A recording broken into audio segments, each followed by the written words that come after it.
be mainly a recap on the situation, what you lived, what were the problem you faced, and Tony will do a small recap on the situation in Lebanon today.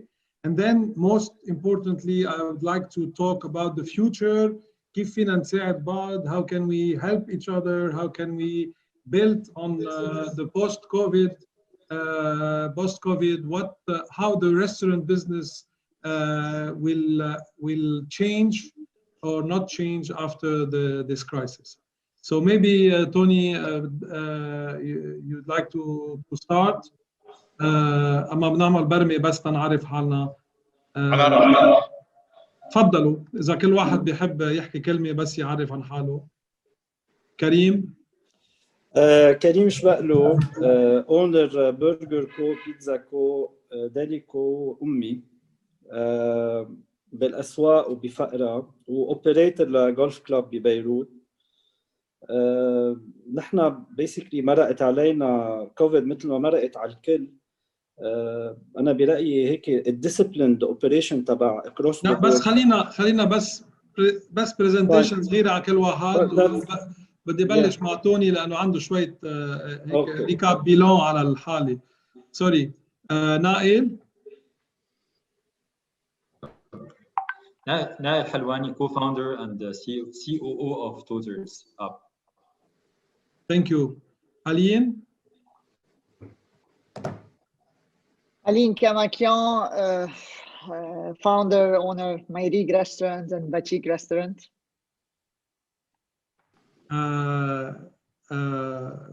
Sorry, Kamal مزوق, founder of سوق الطيب طاولة and bait. Henri Farah, co-founder of Camp Catering, owner of Kolpai, Gavi. Thank you all. بتحب تبلش توني تخبرنا شوي؟ توني أكيد president of the syndicate of the restaurants. تفضل. هنا بريميدي للجميع. شكرا على الاستضافة. أهلا وسهلا بالزملاء وبالحضور. من دون شك أنه قطاعي النقل والسياحة هن الأكثر تضرراً بجائحة كورونا. الملاحة الجوية اللي هي بتعتبر ركيزة السياحة والسفر، يعني الطيران، والقطاع السياحي لأنه السياحة والضيافة والتباعد الاجتماعي ما بيتأقلموا. ونحن هون تنحكي اليوم كيف لازم يتأقلموا وكيف بدنا نتأقلم نحن وياه. من خلال تواصلنا مع المنظمة العالمية للسياحة بحسب التقارير والأرقام 1300 مليار دولار هي خسارة القطاع السياحي بالعام 2020. تراجع عدد السواح بالعالم بنسبة 74% مقارنة مع 2019. 120 مليون وظيفة سياحية بالعالم خسرناها. حسب المؤسسة إنه العام 2020 هي أسوأ سنة سياحية بالعالم. وبتقول المنظمة كمان إنه نحن بحاجة لسنتين إلى 4 سنين لنعود إلى مستويات 2019. أما بلبنان إذا بدنا ناخذ 2018 كمعيار وبدنا نقول إنه الدخل السياحي كان 7.2 مليار دولار بينما وصل بأحسن سنة بال2010 وكان 9.8. فينا نقول إنه خسائرنا المباشرة شهرياً اليوم هي 600 مليون دولار بشكل مباشر ما عدا تعثر الشركات والمؤسسات. خسرنا 100,000 وظيفة من أصل 160,000 وظيفة، وكان عندنا 40,000 طالب وطالبة يجوا يشتغلوا عنا بالصيف ويتعلموا، وكان القطاع السياحي قاطرة لكل القطاعات الإنتاجية بلبنان. خسرنا كل مقوماته للأسف. تراجع عدد المؤسسات من 8,500 مؤسسة إلى 5,000 المؤسسة من 2019 حتى اليوم. هيدا رقم بخوف. حوادث أمنية بصيف 2019 وبعني 40 يوم بقبر شمون، زائد تداعيات الثورة، زائد إفلاس البلد وحجز الأموال وسعر صرف الدولار، زائد كورونا من دون تعويضات وتحفيزات، زائد انفجار المرفأ، ثم تخبط بقرارات كورونا.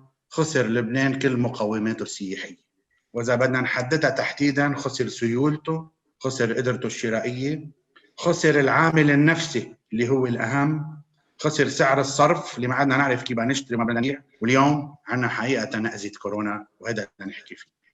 إذا بدي أحط عنوان للمرحلة بقول هي إدارة الأزمة كل واحد على صعيد دويلته، لأنه حقيقة ما عندنا دولة. أما عنوان الحلقة اليوم فهو adaptation, flexibility, contactless, social distancing, و stay safe everyone. تفضل. Thank you. كيف كل واحد منكم بمؤسسته يعني كيف عاش هالكرايسيس وكيف قدر يكون فلكسبل؟ بركي نائل انت اخر واحد. خلينا نبلش بالاوبريتور الفود اند بفرج. تفضلوا.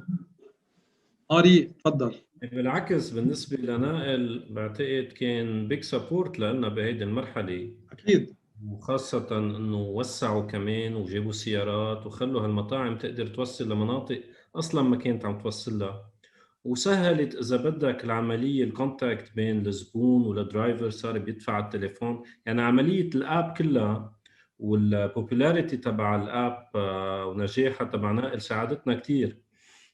هلا نحن كيف عشناها هيدي المرحلة؟ صراحة عشناها بكذا فيز، يعني كل فترة نشوف كيف بدنا نتأقلم. أكيد بالآخر اضطرينا نعمل داون سايزنج للبزنس لحتى نقدر نكمل نشتري شوية وقت. فكانت مرحلة أكيد صعبة، وهلأ بنتمنى إنه وقت نرجع نفتح تكون الأمور شوي أسهل، ونحن كمان بيني وبينك كمطاعم قطاع نلتزم أكثر. نحن التزمنا كتير قبل ونلتزم أكثر هيدي المرة بكل الميجرز يلي لازم تتاخد. كمال كان عندك انت الوحيد اللي بركي اول واحد بهالصيفيه فتحت محل بمار مخايل. بتحب تقول لنا كيف عشت الكوفيد سوري تايم؟ ناجي، تفضل. في ريكوست ينحكى انجليزي. ارماندو كوريسبوتي كاتب على الشات انه في ريكوست ينحكى انجليزي. I don't know if that suits you guys. Okay, thank you. We can do both. So in English? In English please كمال. الواحد كيف بيرتاح. أنا برتاح مش راح أحكي توني، بسكت. بالعكس كلنا ناطرينك. كلنا ناطرينك. Well, I'm going to speak in English. Well, I don't need to add that Beirut's explosion was, for me, the worst catastrophe in my life, but it was very simple. We needed to either stop everything or to act. And if we needed to act, we needed to act straight away. So we couldn't act financially. This is why we fundraised, and we could have funds to go on doing what we were doing. And as we decided to go on, I think we reacted in a very, very fast way. The explosion happened on August 4, and then we opened the soup for the producers, Souq Tayyib, on September 1, and we opened the whole project as of Tawle and Souq and the Dekene and the new component, which is the soup kitchen, Matbakh al-Kil, on October 4th. So it was quite fast. So I think it's easier to stay. And if we stay, we need to do something. And if we need to do something, we need to do it straight away. And you brought the discussion to August 4th, Naji. But when I think of all the other problems before, the beginning of the economical collapse as of October 2019, and then Corona measures. So every time I think there was a problem, we tried to come with a solution. Let's focus maybe on the Corona and the COVID crisis. How you lived the COVID crisis, because we have a lot of problem in Lebanon. So let's today just focus on the COVID, how we live the COVID crisis, and then we will see how we can, how this will shape the future. Okay. Well, sorry to come back a little bit earlier. Since October 19, we felt that people would like to spend less, so maybe go less to the restaurant, and for the same amount of money have more for this money. So we created the Kene, which is a grocery shop. So with COVID, we started to distribute the Kene online and by delivery. I think we were on Totters too, and by direct delivery too. So it's always whenever there is a problem, for us, it was like you just either stop, or if you go on, you need to come with solutions and you need to implement them. You need to adapt very fast and you need to bring solutions very, very fast. So with COVID, we strengthened the canning. We had like more offering at the canning as of ready to eat, like either from the freezers that you can heat anytime you want, or ready to eat on the same day from our own kitchen. And we started more focusing on delivery from Taule. So this is what we did. And whenever we were open and not in complete lockdown, we still have a buffet, as Tony said a little bit earlier when we were discussing, but like we protected the buffet where it's contactless and people couldn't approach it, you know, like you just need to adapt and to bring solutions for the problems. Okay, so you were very flexible. You tried to be flexible, and the main I mean sources of revenue you were counting on was delivery, right? Delivery of both Taule, so which means cooked food, and the kene. The kene is very, very important. It's like nearly sales are nearly equal in both entities. Can you try to tell us how much part of the business as sources of revenue grow in delivery compared to what was delivery before? What was your growth in delivery only? It was double, 10% more? Honestly, not necessarily that we were during the night, so not much. Naji, the problem with must be this section also the delivery or the data that we have. There is nothing consistent. Yani, sometimes we are allowed to operate until 8, sometimes to operate until 4, sometimes only delivery, sometimes we open and we closed again. So even if we have data, and I can safely tell you, and Nael can confirm, we used to do around 20% of our sales delivery. When we were open post the first lockdown, we were doing around 50%. We went back into another lockdown, and then the delivery was until 4. And my business, we sell comfort food, we sell a casual concept. It's 70% is at night. It's not during lunch time. Beside what happened in Beirut, the explosion that Solidaire, all of the offices, they were destroyed, and the business aspect left.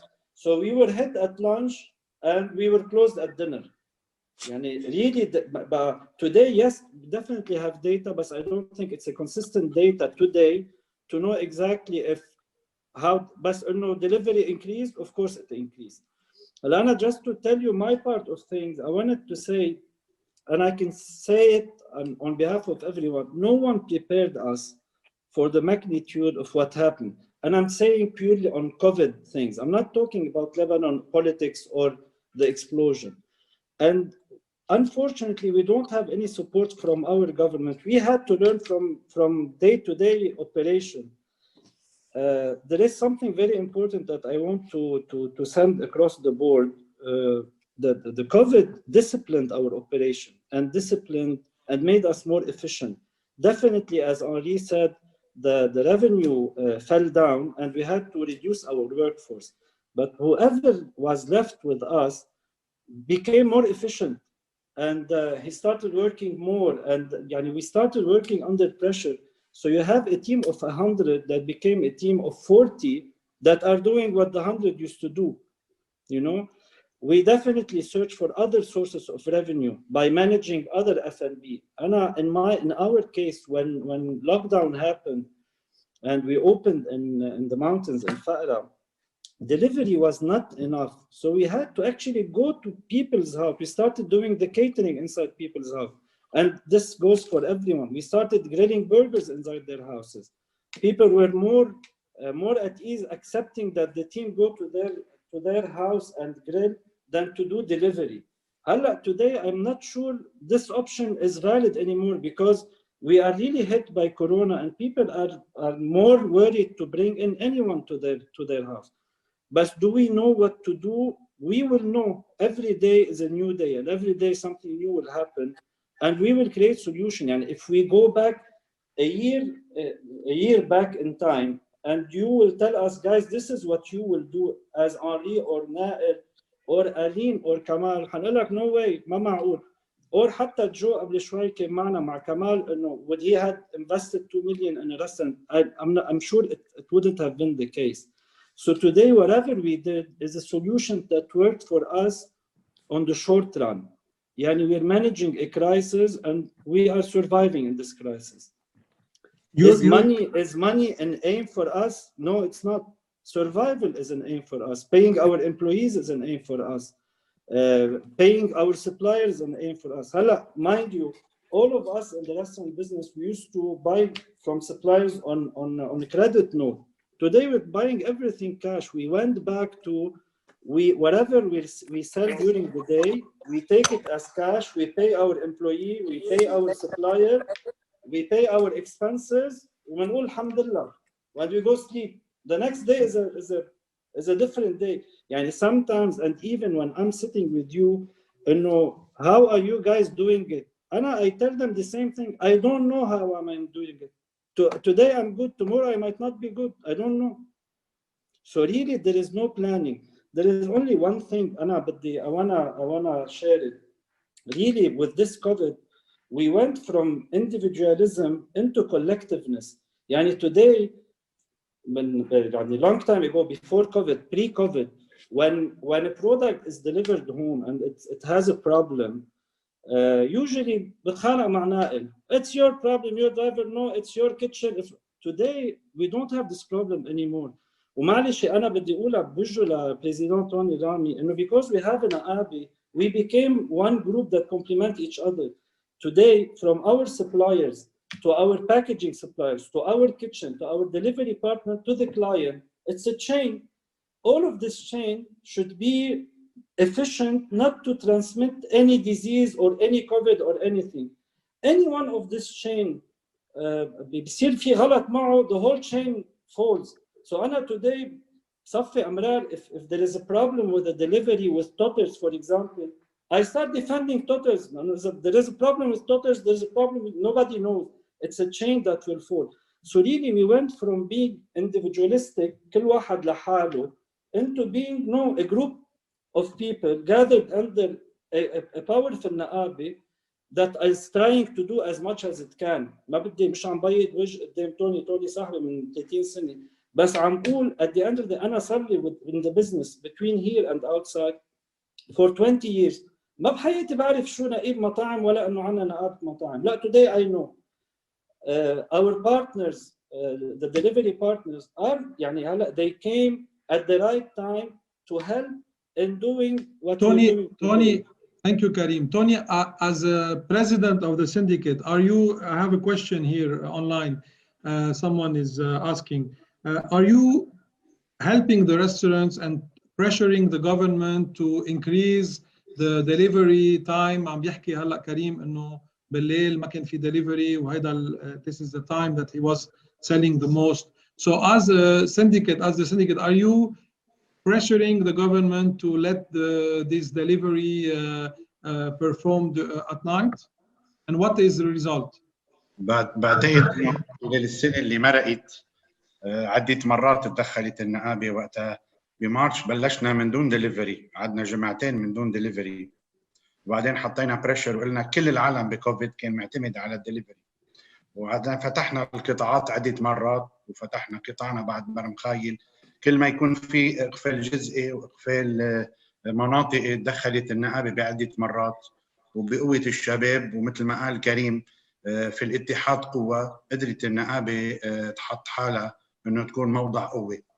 اكيد نحن امبارح واليوم كان في اجتماعات للجنه كورونا، وبكره في اجتماع للجنه الوزاريه، وبعتقد انه التوجه تيكون في فتح جزئي ابتداء من التنين، واكيد رح بيكون في حصه لشيفت ثاني بالدليفري، ومن بعدها حصه تنقدر نرجع نفتح بالنهار كاول مرحله، ومن بعدها نقدر نفتح فول دوام اكيد جزئيا. Okay, Aline, would you like to tell us more about how you lived and how flexible you were, and what were the the sources of revenue you try to create during this period? Aline, are you with us? Sorry, voila. As you know, Tony, as you know, Naji, that Mairig is not a delivery restaurant. It was a restaurant that you go and have a common sharing plates and this style of food, Lebanese, Armenian style of food, that we're not very much into the deliveries. But with the COVID, we had to, and we didn't have the system to do. So again, Toters was a way for us to be able to reach clientele. Adaptability is the only thing. مثل ما قال Karim, today we're in the survival mode. There is nothing strategical that is done. It just it's a trial and error. We're doing this. Zabatit. Yes, today we did this. Tomorrow maybe, as again Karim said, tomorrow is not the same thing. Tomorrow it's another thing, because it was until 10 o'clock, then it came until 5 o'clock, then the explosion came.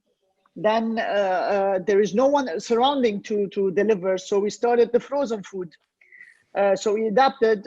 We started to have on the grab and go on Toters Fresh the frozen food, so that you can have an income and you can make your employees work a bit. I guess we have to reinvent ourselves day by day. The problem is we don't know where we're going to reinvent accordingly. We are reinventing day by day, adapting day by day. So many challenges, so many different things. If you fix the COVID, you have the dollar. If you fix the dollar, you have the explosion. If you fix one, you have the other. So it's a circuit of challenges. The only thing again is, today there is no more owner, founder, and employee. There is one team. There is one person. Everyone is doing everything, from cleaning of vegetables. The waiter is cleaning vegetables because he doesn't have a work. So we're trying to make sure that all the team has work, so that we can pay everyone, even though the salaries went extremely down. But again, we're trying to adapt, make sure we are paying our employees, make sure to stay alive. We are into a storm that we are just making sure that we are staying alive. If we compare ourselves to outside, what they're doing in COVID, we cannot input what there is outside here. Measures are very, we're taking all the measures, we're taking every single training that... Why do you think we cannot implement what's happening outside that is not happening in Lebanon? Okay, outside, if you follow, there is the way that they're doing, save the supplier, deliver at home. We make it, we are doing the high-end food, trying to make it delivery at home.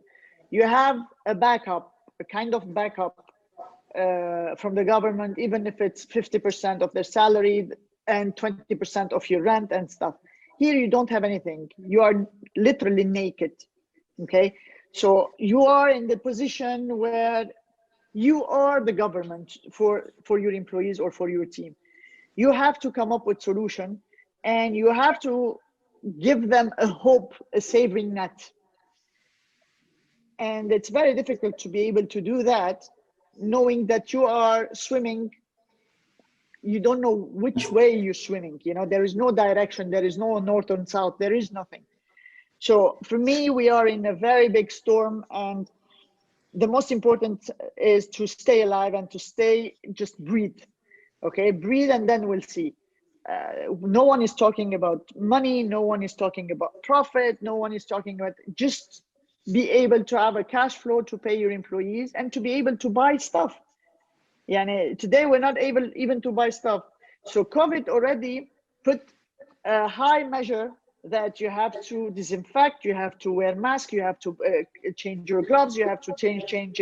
Already this, on an economic situation, you increased $1,500 without doing anything, just equipment for your COVID. So by taking all these measures, you're still not there. And unfortunately in Lebanon, there is measures and there is people who take these measures, and there is who doesn't. And this who's not taking all the measures is spreading everything on everybody. So together, we in the restaurant business with the president and with the Naabe, we are really working together to do whatever is best for us. I mean, like, there is no more, we are so close to each other that each of one of us is asking the other, Shamilet, how did you do it? I did this, I didn't succeed, you did what? So we are very close to each other, and this is what is saving us today. We are, the whole team is becoming one. Great. So another savior is Nail with Totters. Nail, would you like to tell us more of what happened with you during this period? Did you increase your staff by how much? And there is another question after I would like to ask you that comes from the audience. Someone is asking if Totters is taking 20 to 25% from the sales, how can you expect as a business model the operator to be making money? Because I mean, usually they don't make more than that, and especially during the very difficult times. So I have these two questions for you. Okay, so on the adaptation front, what we've done is, so we worked on two fronts, and when we think about our business, we think that we're very liable towards our stakeholders, right? So we have the drivers, we have the restaurants that are our partners, and we have the customers.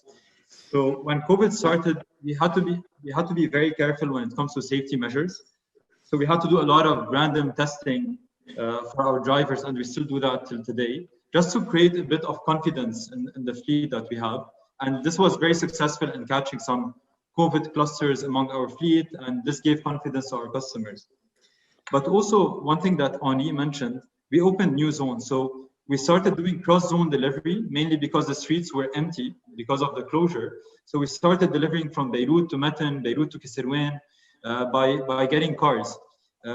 So automatically, the business potential for the restaurants in Beirut started becoming bigger and addressing more addressable population. So this also helped grow the sales funnel by 20-25% for the partners in Beirut. In addition to that, we had to increase drivers significantly. So we hired a lot of drivers. I mean, now we're at more than 1,000 drivers delivering, and we went up from 600 to 1,200 drivers approximately delivering. So you doubled your drivers. We doubled the drivers, but mainly because we had to deliver longer distances and we had to deliver a lot of grocery orders. So we increased our drivers, the number of drivers, and we increased the pay per driver, because I mean, it's super challenging now to get drivers because it's a bike. The bike is in dollars. So we had to increase our pay significantly to the drivers by 30% and create a lot of challenges. Let's say the driver is driving in the rain, we double the pay if it's a difficult storm. So we had to do a lot of those measures to ensure business continuity. And a lot of the restaurants attending the stock know that it really sucks operationally for us. So a lot of what we did on the driver and the supply front is really create incentives for drivers to come online and help us deliver as many orders as possible.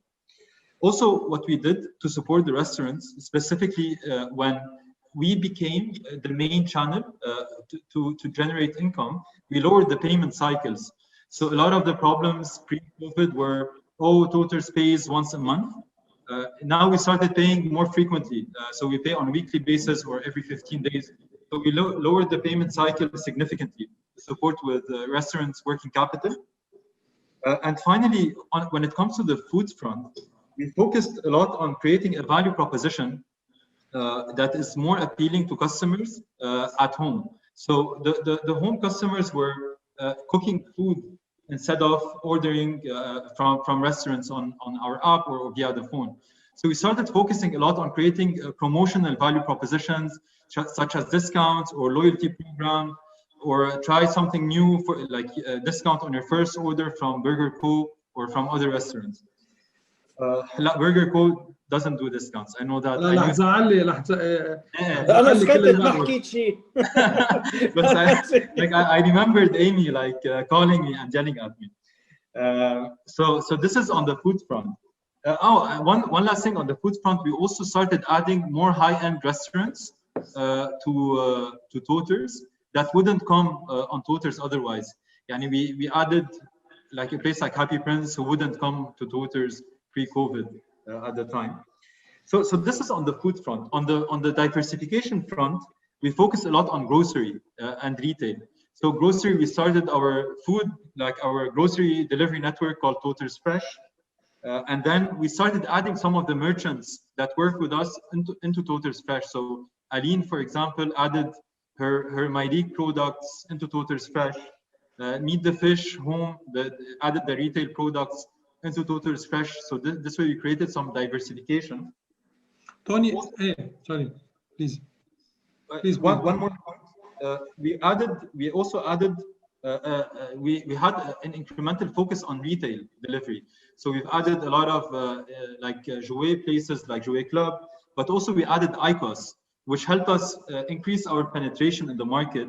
And then we started, after adding those retail partners and getting customers on retail, we started cross-selling food to them. So all of a sudden we have a bigger customer base, and then we're cross-selling our food partners to them. Well, finally, we've been working very closely with like a microfinancing company to provide microfinancing through Toters to our restaurant partners as well. This should roll out very soon as well. So overall, we increased food and we diversified and cross-sold. So are you a backup to these restaurants, and how can you afford? Invoicing this 20 to 25%, how all these operators can afford paying you while their margins are, like we were talking, below zero? Yeah, I mean, the margins are not below zero. They need to be between 30 and 50% in this period. 40 to 60% between in this period. To answer this question, we need to look. Everyone said they're not calculating today what's happening. They're just surviving. They're just focusing on the present, but still they're paying your fees as 20 to 25%. So I'm just taking this question from the audience. Someone asked that. It's a very good question, and I get asked this question a lot. But to answer it, we need to look at it from both sides, right? From the Toter side and from the restaurant side. So for us to operate as a company, a lot of people don't know that we have a very strong structure behind the service. So our office includes 120 people who are not drivers, who are mostly coders, marketing people, business development, and account managers. So the coders are 25 people. So to create such a reliable service, we need like a strong coding team or an engineering team. Those guys get paid in dollars. If you don't pay them in dollars, they will go to Dubai and work either to Dubai or on freelancer.com. They'll get some projects from abroad sitting on their couch.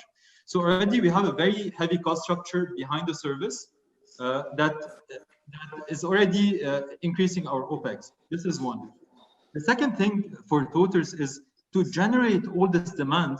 It's not like we only have drivers and then we pay them per order. So to generate all this demand, we need to do a lot of Facebook ads, Instagram ads, hire influencers. So our marketing budget is actually significantly high.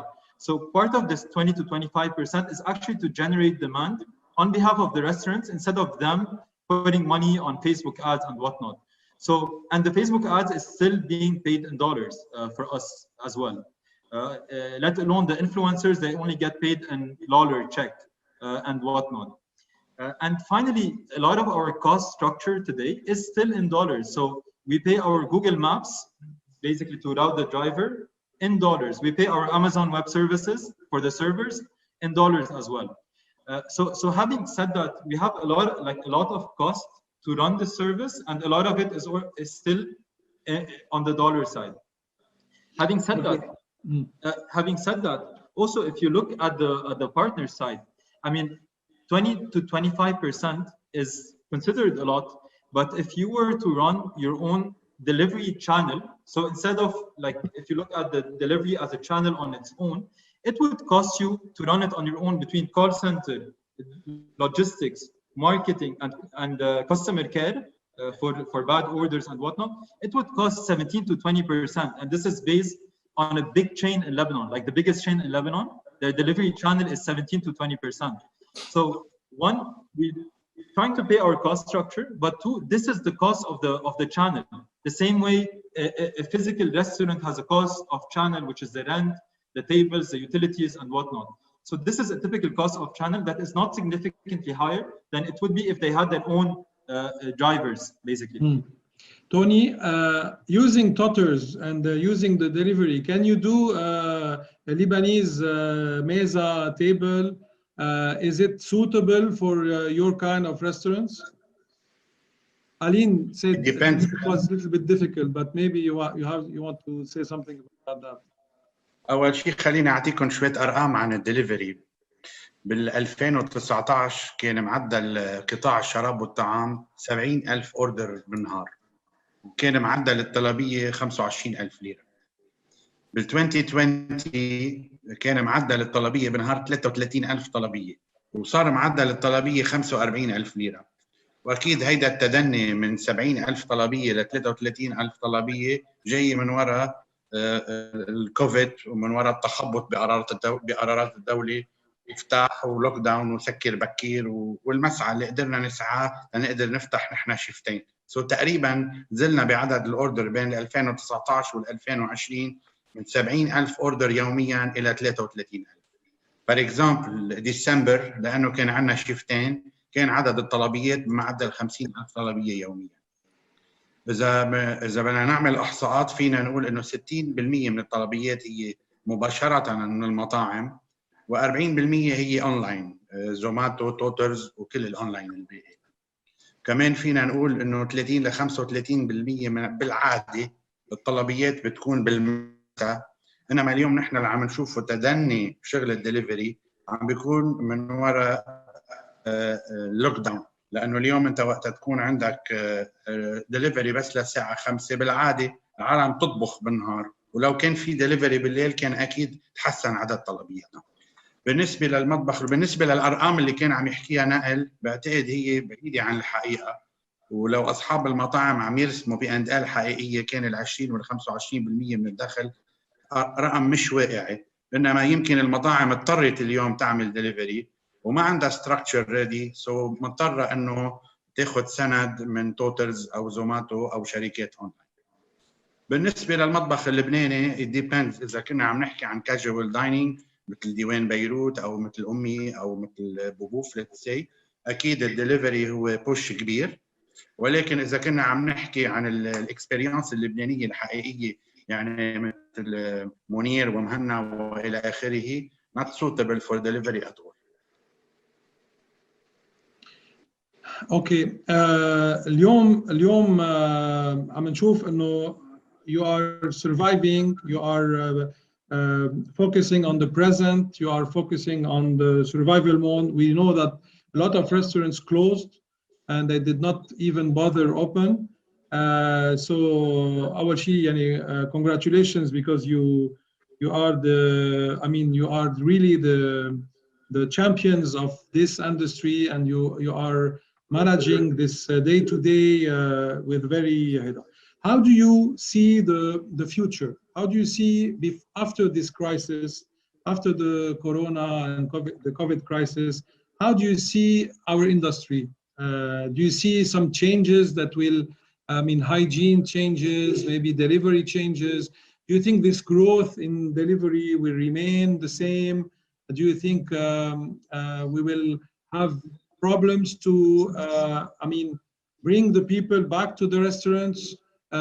هل تأثروا العقلية تأثرت إنه يروحوا على المطعم؟ هل خايفين هذا الخوف, this fear? Will we have to face this fear?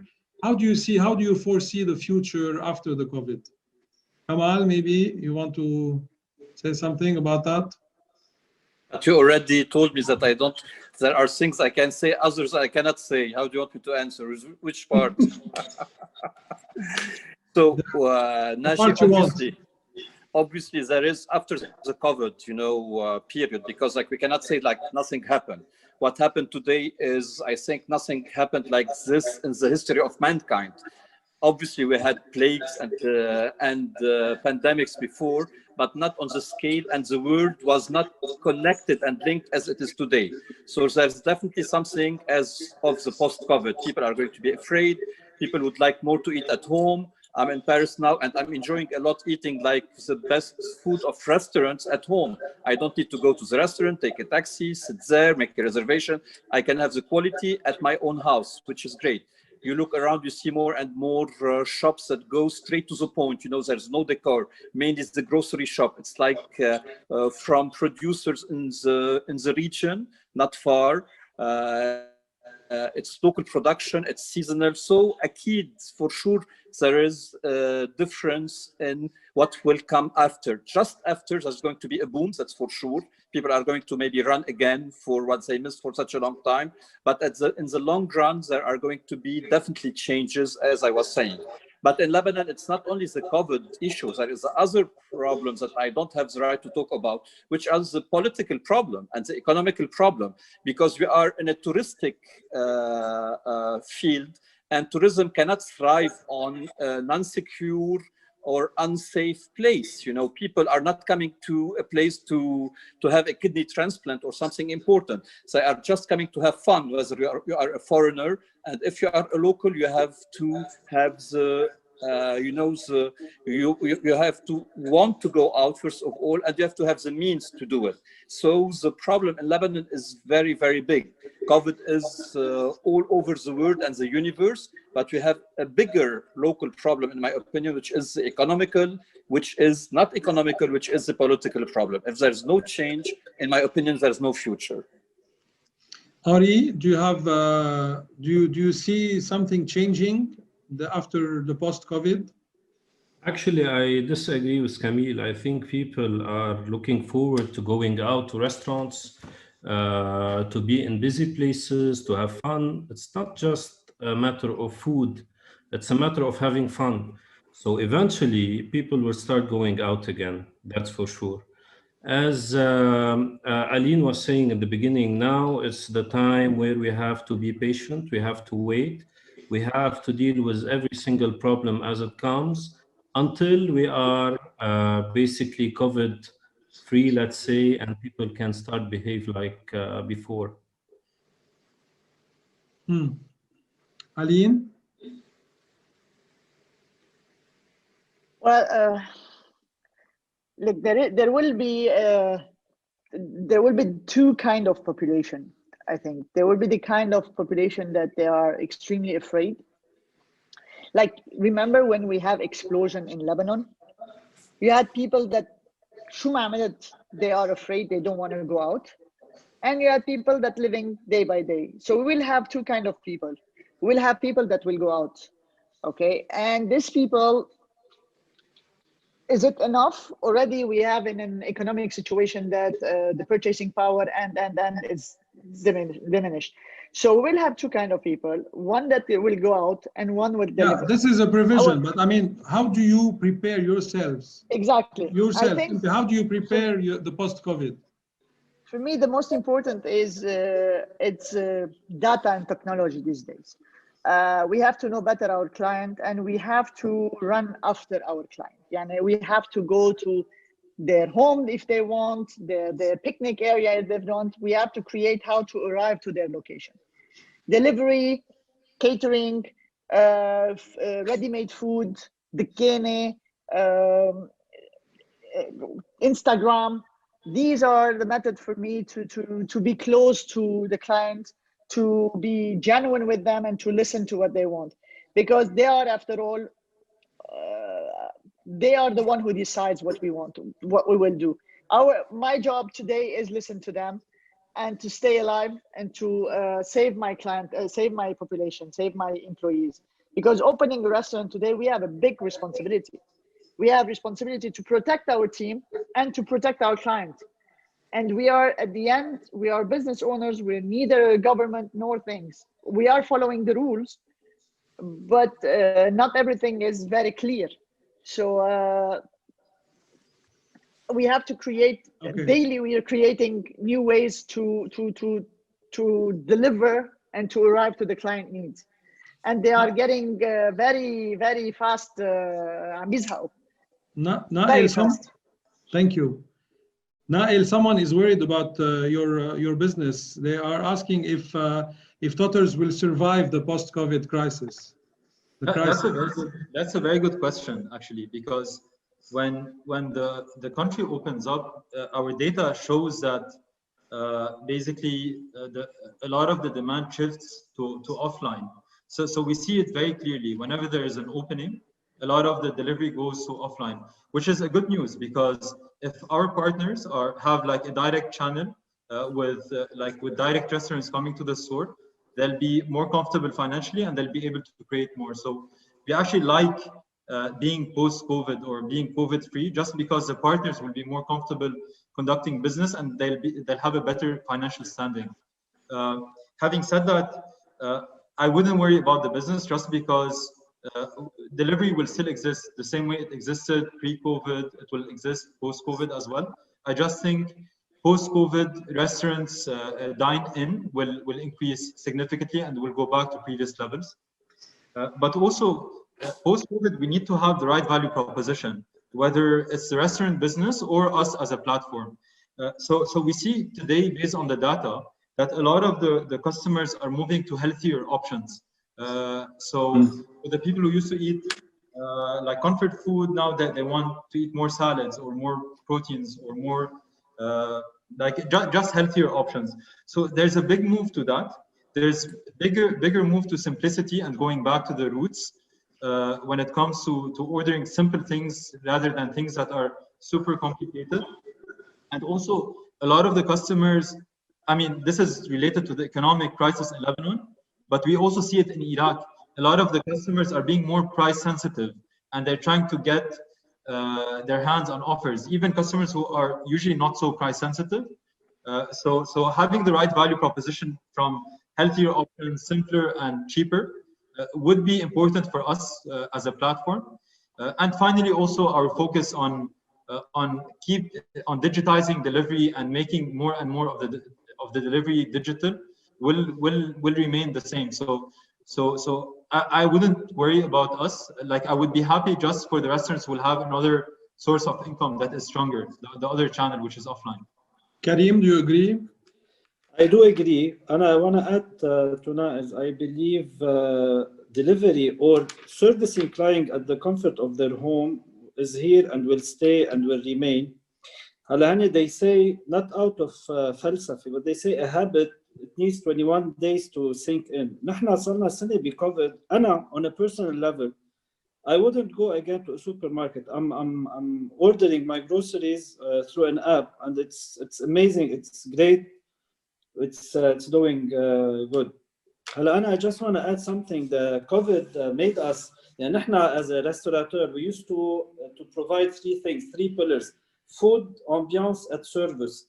COVID came, cancelled ambiance, cancelled service, وقالنا guys رجعوا ركزوا على الفود. So all of us we're really scratching our mind مثل ما قالت ألين إنه what to do, how can we provide a better food proposition. يعني رجعنا back to the roots إنه خي أنتم مطاعم بدكم تعطونا أكل طيب، ما تبيعني ambiance وما تبيعني location.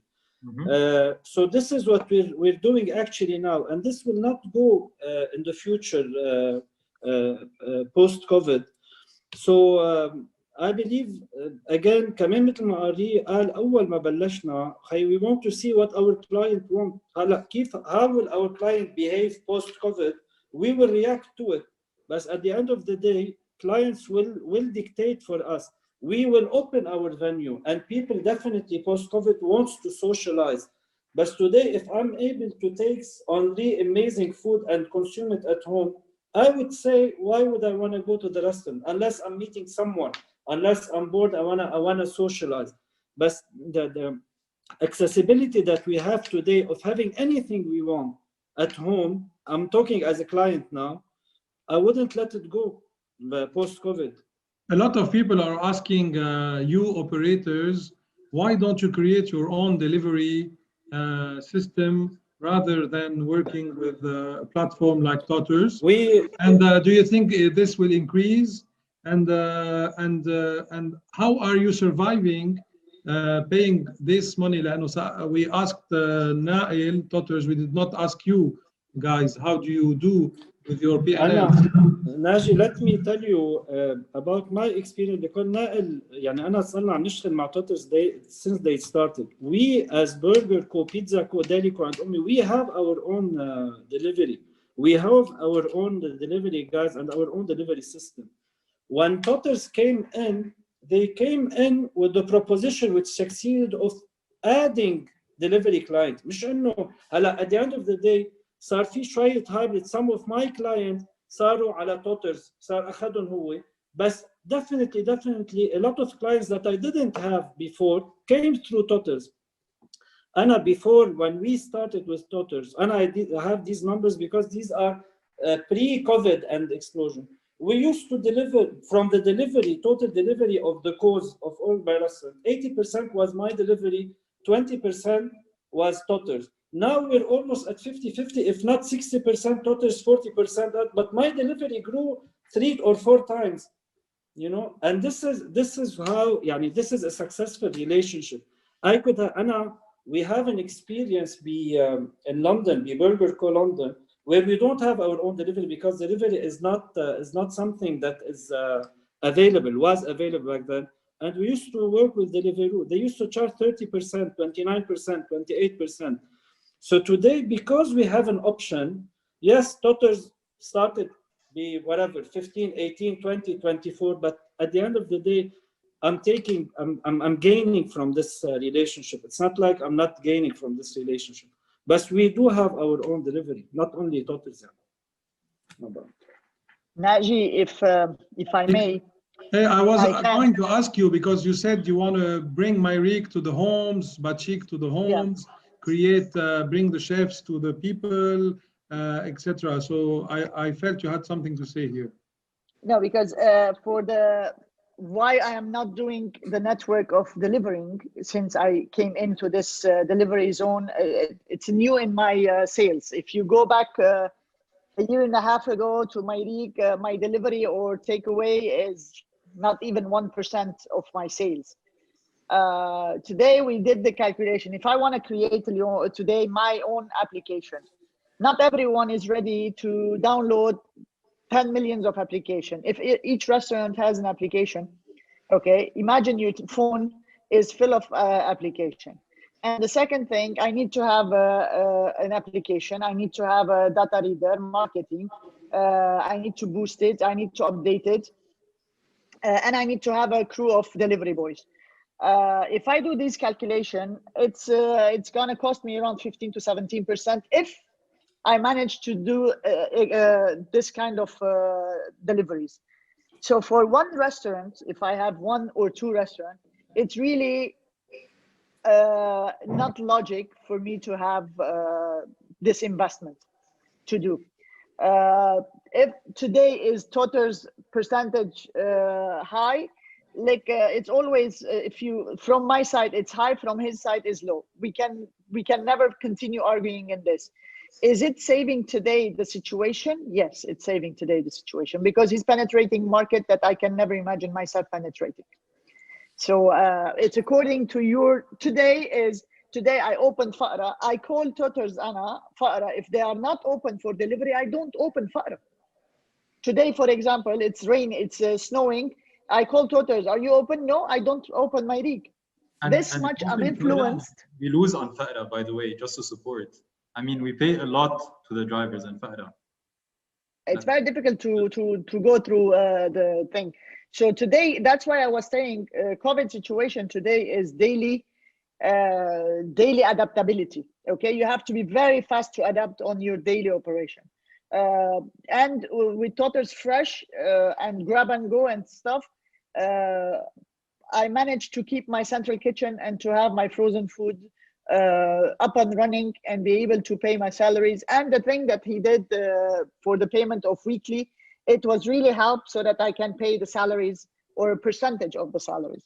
So these are all today. Now, what is missing for us is the data. This is where we need to find a way with the tutors and with things to read more the data, to know about our client, to know what to be able to offer to our client, which is in the help of tutors and in the help of Myrick or other restaurants, because the more you know about the client, the more you can offer, and both of us will be more happy. What besides tutors and the delivery, what will change in your businesses? What do you think? Henri, we were discussing earlier today, you said that you are losing a lot of human resources. How will you replace all these people that left during this period to the Gulf? Are you creating new, I don't know, training procedures? Are you hiring more people? Are we hiring? I don't know. What do you think? The challenge, in my opinion, now post-COVID is basically to have your qualified people still with you, especially with the challenges and the offers coming from abroad. As we were saying, the COVID is doing a good thing now that the airports are closed. They are not being capable, of applying to visas or traveling. So this is going to be a big issue. What we are trying to do basically is to balance the load, to make our pillars in the company have a balance by working in Beirut, for example, and abroad, to have, let's say, part of their income in fresh dollars. But you can do that with 5, 8, 10% of your employees. You cannot do that with all your employees. So this is basically what's concerning. It's definitely going to affect the quality of food and the quality of service and the quality of the entire industry in Lebanon. And that's what we are basically known for. We are known of being very hospitable. We get very good chefs from abroad. We invest a lot in the raw material. We are basically competitive with big brands, international brands. We try to be equal to them. So that's basically the big concern. I think we have to wait, as we were discussing, and the customers' behavior and see how things are going to turn out. To give you a right answer now, I think it's going to be very difficult, to be honest. We have to wait and see. Time is running, unfortunately. I just want to discuss a little bit about the Lebanese gastronomy, Lebanese food. Tony, you have something to say about that? اكيد نحن بلبنان ومطبخنا لبناني، وكنا عم نسال قبل كيف فينا نتأقلم مع هالمطبخ. للاسف اذا بدنا نقول انه شعاره هو لقمتنا بتجمعنا، واذا بدنا ناخذ معياره نهار الاحد معدل الطاوله هي 12 شخص، يا بتجمع كل افراد العائله يا بتجمع كل الاصحاب، وهذا اللي بيميز هذا المطبخ. وهذا المطبخ ومثل ما بيعرف كمان كمال بيعتمد على المشاركه، هو مطبخ ميزه وهو شيرينج كوزين. من الصعب جدا التاقلم مع المطبخ اللبناني. من الافضل كان انه اكيد اعتماد خطه النقابه وتفريغ 50% من عدد الطاولات والكراسي والالتزام بالارشادات. ونحن حكما من بعد اللوك داون تبع نوفمبر تقدرنا نحن نقنع اللجنه الوزاريه تنفتح المطاعم. كان التوجه انه يفتح القطاع فقط بالاوتدور. كانت الفكره انه كلنا سوا نفرغ كراسينا وطاولاتنا ونصدق هالخريطه ونحطها على الباب ونسهل الشغل للاجهزه الامنيه. بهالشكل اذا نحن كان صاله فيها 10 كراسي 10 طاولات صار فيها 5، حكما نحن هيك امنا التباعد الاجتماعي وما عاد في طمع وما عاد في امكانيه للاكتظاظ. من هون بدي اقول انه كثير من الزملاء ما اخذوا هذا المعيار بعين الاعتبار للاسف.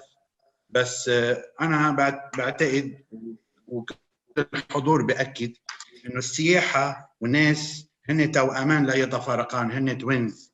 ما رح نقدر نرتاح الا ما نخلص كومبليتلي من كوفيد.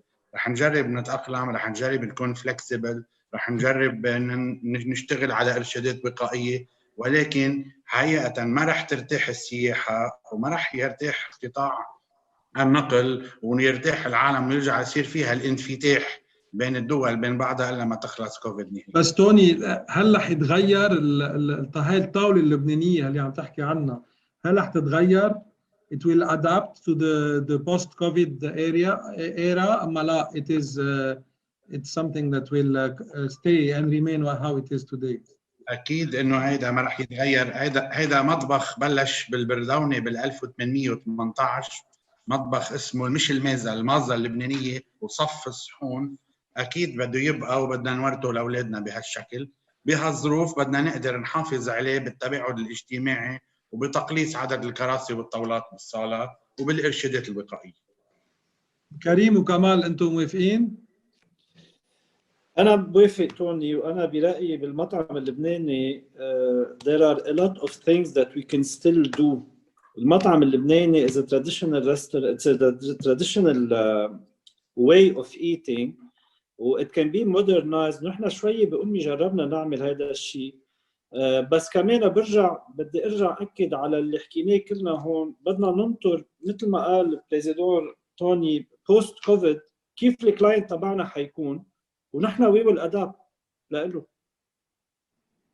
كريم عند كريم سوري عند كريم اتس كاجوال ليبانيز دايننج مثل عندي بالديوان بيروت، بس وقت عم نحكي عن مطاعم لبنانيه مثل مهنا ومنير يعني من الصعب جدا تتاقلم مع ميزه لبنانيه فيها عائله وفيها افراد وفيها اصحاب وفيها مجموعات كبيره. هيدا شيء وهيدا شيء. اوكي unfortunately time is running. في حدا حابب يزيد شيء؟ في كثير سؤالات عم يوصلوا لي كثير سؤالات، بس جمانة انت معنا؟ ايه انا معكم. انا do you want to wrap up ناجي or we close؟ نحن هلا فوق ال 200 شخص already بعدنا listening, so it was an incredible hour كلنا سوا. صرنا زمان مش قاعدين هالقد مجموعين وعم نتسمع بعضنا. Do you want to wrap up أو مثل ما بتحبوا. أنا في حدا بتصور شو معنا ناجي. Sorry to interrupt you ناجي. Laura Lahud has a very interesting intervention saying like let's first of all get to the post-COVID era alive and we'll take it from there. So إن شاء الله كلنا نضلنا بصحة وبعافية إن شاء الله، ويكونوا المشاكل أقل شيء ممكن، لأنه لسوء الحظ صرنا كمان رقم واحد بالعالم من حيث قديش كارثة هالكورونا وقديش عم نتعاطى معها بشكل كارثي كمان. Thank you Kamal. Thank you all. Thank you everyone. For a beautiful and insightful round table. The session has been recorded. نحن سجلناها ورح تكون على Hospitality News معك بكرة. we look forward في 12 ويبينار. هذا واحد من 12 ويبينار رح يكونوا a series of talks and we'd love to see you all following. Just register and we look forward to continue the conversation بين بعضنا. Take care everybody. Stay safe. Thank you Kamal. Thank you Naji. Thank you all. Thank you President. Thank you. Bye. Bye.